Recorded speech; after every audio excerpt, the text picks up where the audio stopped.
Hey, do you have a proposal that you're looking at, found something on FBO that you think might make sense and you're not really sure where to start? You saw some project and you said, hey, look, I think I can do this project. If you want to know where to start when you first pull down a solicitation or proposal, I'm going to tell you in this upcoming video. We're going to talk about today, starting with Section L, which is your instructions and conditions and notice to officers, and Section M, your evaluation factors for award. So again, we want to tell you today how to review those two sections and make a determination whether or not this is a go or a no-go, and if it's something that you want to pursue. All right, so listen, let's jump over to the big screen and get started right now. All right, welcome over here to the big screen.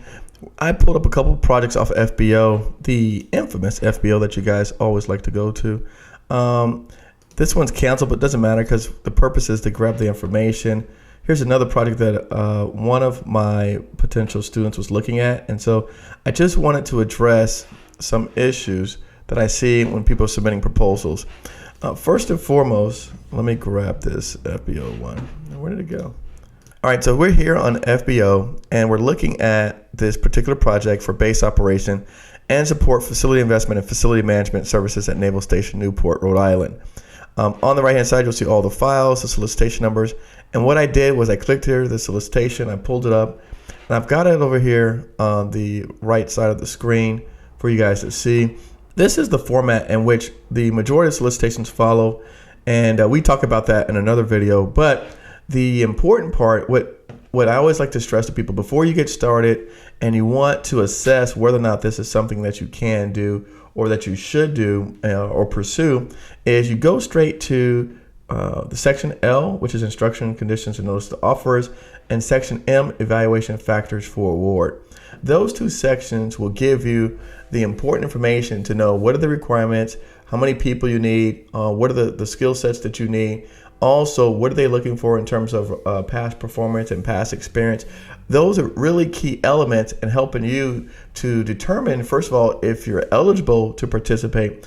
And second of all, not only if you're eligible, but do you have the necessary requirements, the facility clearances, the backgrounds? Do you have all of the things that they're looking for in order to be deemed a successful awardee of this particular project? And so what I always tell people, and what we did with my team, is I would teach my team, okay, if we identify a project that we like here on FBO, then the very first thing that we do is we go down and we look at the solicitation, we look at the evaluation factors for award and the instructions and notices to offerers to determine whether or not this is something we should pursue. So everyone out there, before you jump into getting pricing and getting proposals and excited about a particular solicitation, first let's look at Sections L and Section M before we get started. And some other particular projects, like here on this one, they call it, I'll pull it up here. They call it, it's under Section E for instructions for bid submission. If you guys can see that, let me zoom in a little bit. All right, see, it's called instructions for bid submission. The same thing, but again, you want to make sure that you meet the requirements. So, for example, let's look at this shredding one since I've got it pulled up on the screen here.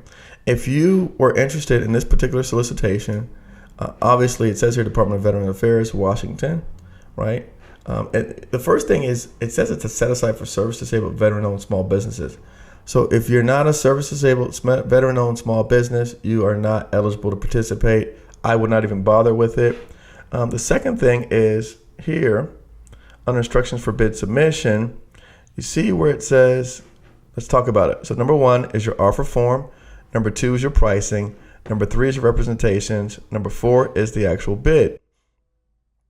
And then number 5 shows you, it says evidence of successful past performance. And this is where a lot of people get caught up. This is where a lot of people make their mistakes because they come to me. And again, I'm not saying when I say make their mistakes, sometimes people make assumptions that are not true, whether it be in their favor or whether it be against them, right? So sometimes people say to me, I get this question a lot, Eric, do I have to have past performance experience with the government itself?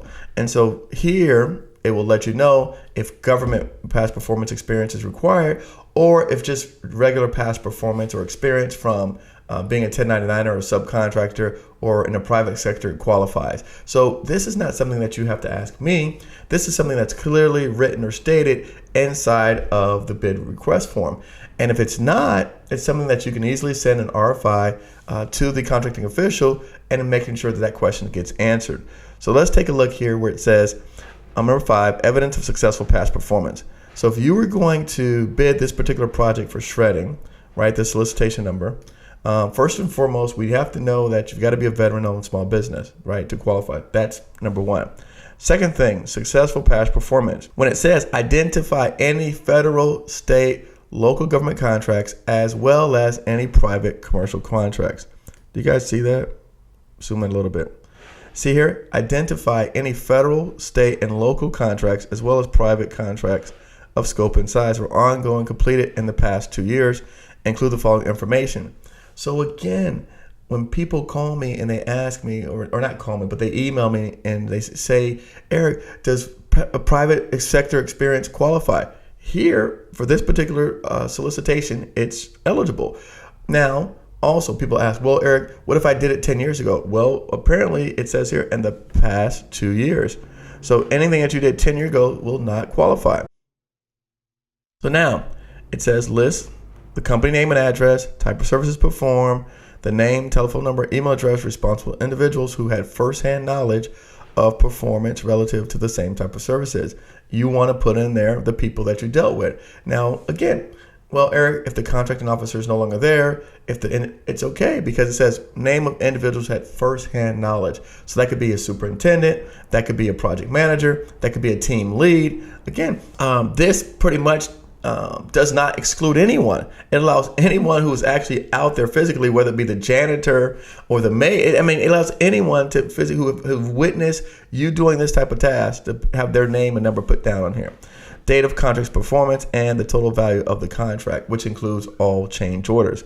This to me is pretty straightforward and spelling out exactly what they're looking for here. Now let's go a little bit further.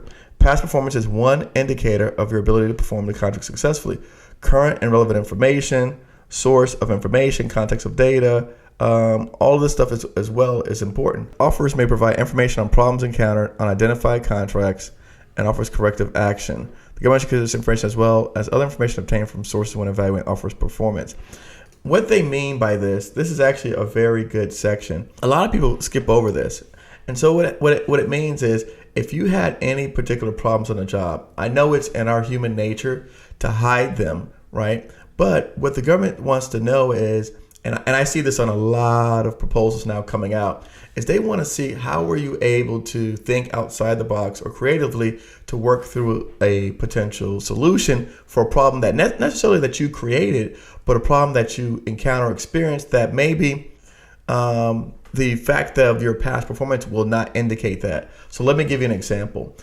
I was working on a project and we were building a building for the U.S. Army Corps of Engineers. Well, on my write-up, if I write, well, we built a building that was 65 feet. It was a pre-engineered metal building with insulated metal panels. We did all the interior and the finish and the fit out.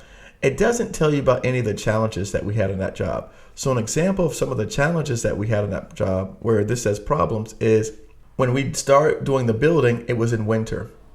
And so when it was in the winter time, the ground would freeze up in Kansas, and then when the sun would come out, it would then turn the ice into water, and then the water would get into the soil, would turn it to mud. So now we're operating machinery in either a frozen ground, frozen dirt, right, which you can't drive machinery on because we're lifting up, tons of actual materials in the air. So we can't drive the machinery over the ice, or we were driving the machinery in mud, which makes the machinery unlevel. So again, if you're lifting up heavy loads, we're talking about tons and tons of actual steel going up in the air.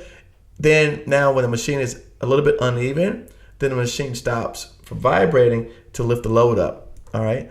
The other thing that we experienced in that job, an example of a unusual site condition or problem, was that there was a little river stream on the side of the building. So on the west side of the building, there was this river that we could not reroute it. We could not cover it up. We couldn't do anything with it. So our machines had to be on the opposite side in a parking lot away from the actual building. So then now we had to get machines that were longer, because if you take like a triangle and you take the distance, right?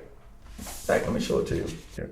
So now this machine, I'm going to go over this river and we extend out even further to get to the actual building itself. So those are things, examples of external situations, conditions, problems that you experience that you not necessarily will be indicated in a write-up per se of, the job, how much it was, who's the person that knows, and the reason why they want to know this information, why they know that their job is not perfect, and they already understand that they may experience some challenges on their particular project. By you indicating that how you overcame a challenge or situation, there may be an instance in their particular solicitation where that particular instance may arise, because again, they know the site, the conditions better than you do. By you writing or explaining how you overcame these other scenarios, it may give them ideas on how someone like yourself could also resolve similar like issues on their particular project. Make sense? So what I tell people is this, don't just do the bare minimum. The bare minimum is going to make you eligible. But if you go over and above, then it demonstrates your ability to think. It demonstrates your ability to problem solve, and that you actually have you actually have the ability to help the government see beyond what's inside the frame, right? So they always say you can't see the picture if you're in the frame.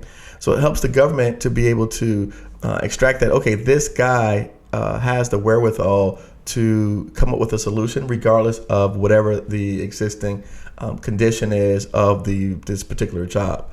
So if you do have something experience in nature related to a problem or situation encounter, make sure that you put that in there. That's going to give you much more points than the guy who just lists his past performance. It says here, offers with no relevant past performance or whom information is not available should not be evaluated favorably or unfavorably on the past performance. However, the bid and offer with no relevant past performance may not represent the most advantageous bid to the government. So they're not saying that you're going to be disqualified, but again, if someone else shows up that has past performance, it's pretty much you've wasted your time. So again, like I said, you want to start off with this. For me, is a great place that if I was looking at this particular proposal or the solicitation, I would start here. And if I don't have 2 years past performance or experience, I would move on to the next thing. With that said, let's look at this other one, base operations here. This is the base operation for support at Newport Naval. This was canceled, but I just thought it was a great particular solicitation to look at. And the reason why I was aware of it, because it's something that we actually looked at. If we scroll down to section L and M, so we get past all the price stuff. I know it's a long document. All right, here we go. Section L, instruction to offerors, contract proposal certification. All right, so it says here, contractor is to certify in writing the proposal warrants in his proposal, that you limit to your approaches, staffing methodology, work plans will meet performance objectives set forth in this criteria. That you're not excused from meeting such a performance objective. You understand you bear all the costs and performance risks associated with adopting acceptable, additional, and alternative means or methods of meeting the performance objective. Tells you about inquiries, who you should be responding to 10 days before the proposals are due. Tells you how they actually get rid of your proposals. This tells you the site visit, the date, time. How do you request information to get on access on the base? Gives you the paperwork that you need. All right, here we go. So the instruction offers competitive acquisition, definition, amendment solicitation, submission modification. The first page of the proposal must show, tells you solicitation number, name, address. Offers are responsible for submitting proposals to the government's designated. Tells you how, tells you if there's any modifications, tells you if it's late, what to do, tells you it may be withdrawn. Mark each sheet of data it wishes to restrict with the following legend. Use or disclosure of data contained. This sheet is subject to the restriction on title page of a proposal. All right, so here, as we scroll down further, it tells you the content of your proposals. It says here non-cost price factors. So it says non-cost price factors binder. So offerors shall submit one marked original and 2 copies in each separate 3-ring binder with the following characteristics. If you do not submit 3 binders, you're going to be disqualified, period. Don't submit 3 binders, you're going to be disqualified. So again, it tells you here what they're looking for. Number one, they have to be 8.5 by 11 format. Don't submit 12-point Arial or Times Roman font. 100-page limit inclusive of charge forms, documentation, responses, solicitation requests, pages sequentially numbered. Again, for me, I like this because there's no confusion on what you need to do. A lot of times when they don't spell out exactly what they want, people submit different styles, different formats, different documents. For me, this is great because the government's telling exactly what they want, how they want it to look, and how many pages they want. So you can't make a mistake. So I find it hard or difficult for people that make mistakes because they're spelling out exactly what they're looking for. You just have to follow the instructions. Include a cover page with the contract number, title, prime name, address, phone number, fax, DUNS, cage code, POC, phone, email address. Include only information response to factors 1, 2, 3, and 4. Separate by tabs as applicable. You know what they're saying here? They're telling you, do not give me a bunch of fluff about your company was founded in 1803 by the George Bush's seniors, fathers, grandfathers, cousins, uncle, and you went married by the Kennedy's house. They don't care about that stuff. Only answer the questions. And again, we have this problem even within people who I consult with. Their teams send me stuff that tells me that they're working on a project at this particular building. The building itself is a world-renowned arts classic center. It's going to be 68 stories. It's going to be the first of its kind in the city of Seattle, Washington. It's going to be the highest skyrise on record. It's going to have the tallest peaks and the highest. They don't care about that stuff. What did you do in that particular building? Did you build the walls? Did you put the doors in? Did you paint the building? Did you pour the concrete? Did you put in the elevator? Did you put in the stairs? They don't care. It's a world-renowned, first class, ... None of that stuff. So again, when they're saying here, the information only in response to the factors 1, 2, 3, and 4, that's what you should be putting down here. Provided approved SBA JV agreement or SBA mentor protege agreement if applicable. So people, again, I get this question from people, Eric, about JVs and SBA mentor protege agreements.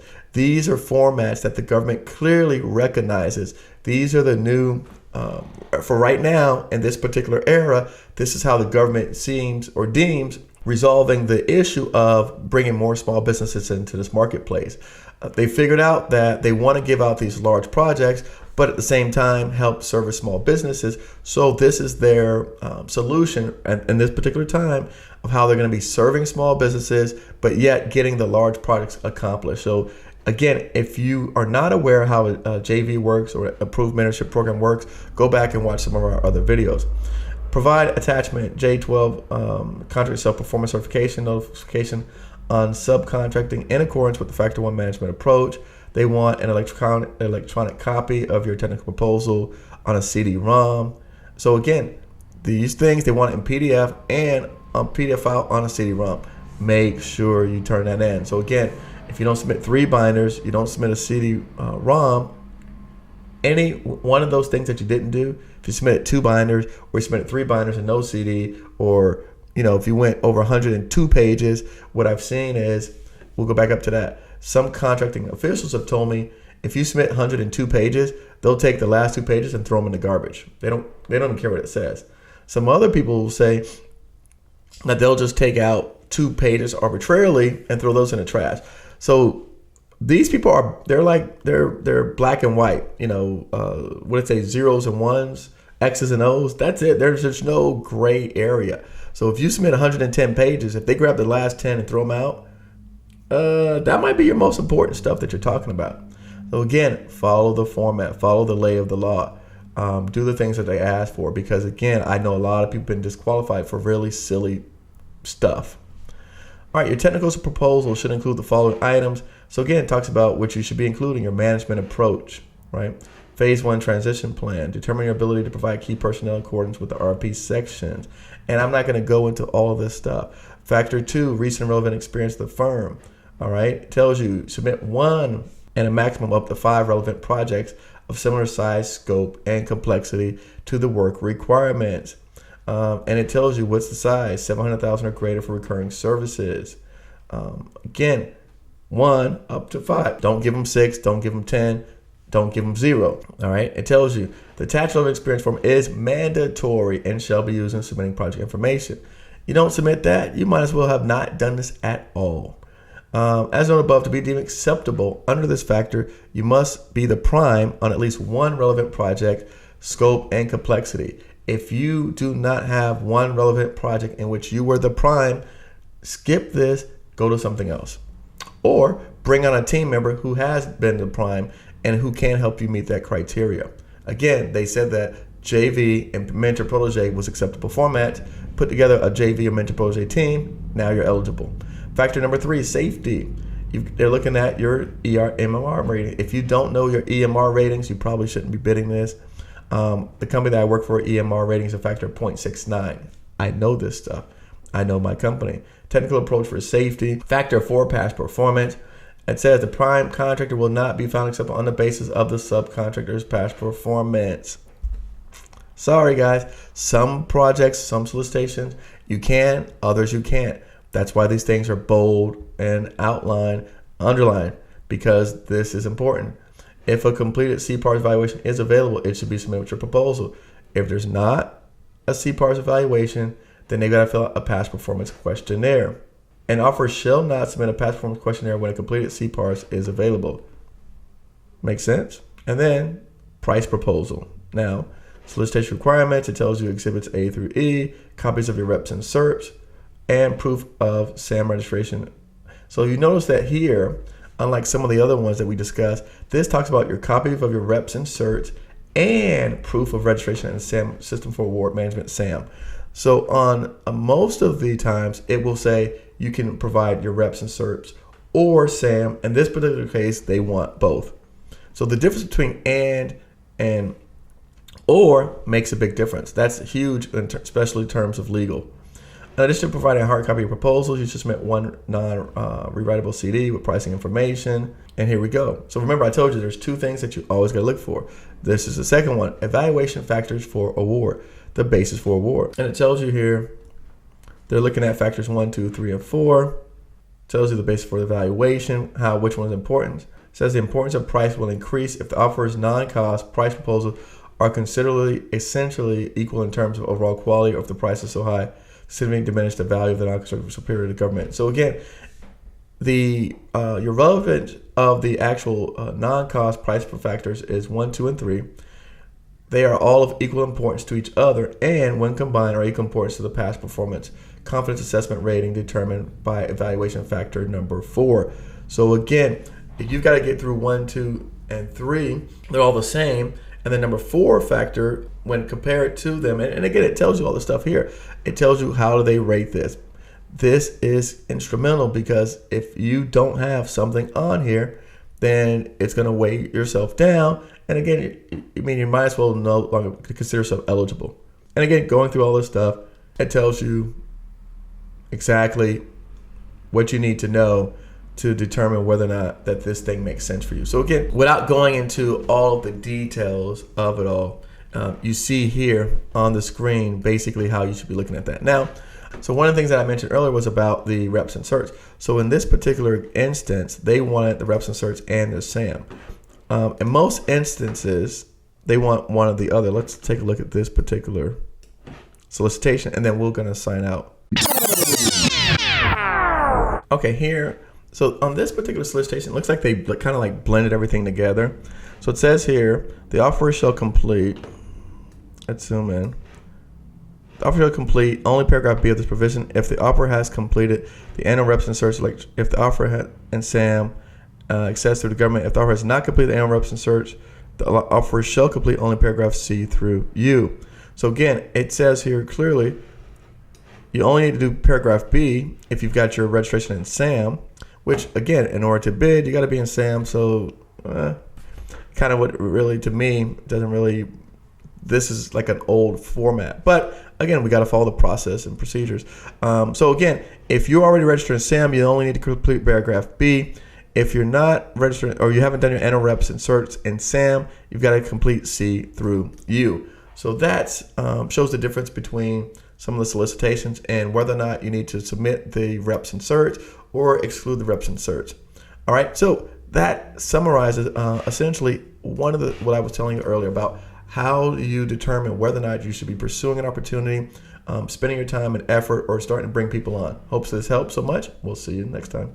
Hey guys, how was that video? Did you enjoy that lesson today? Listen, again, like I stressed in the video, you want to look at the two sections L and M when making a determination whether or not you want to proceed with a particular solicitation.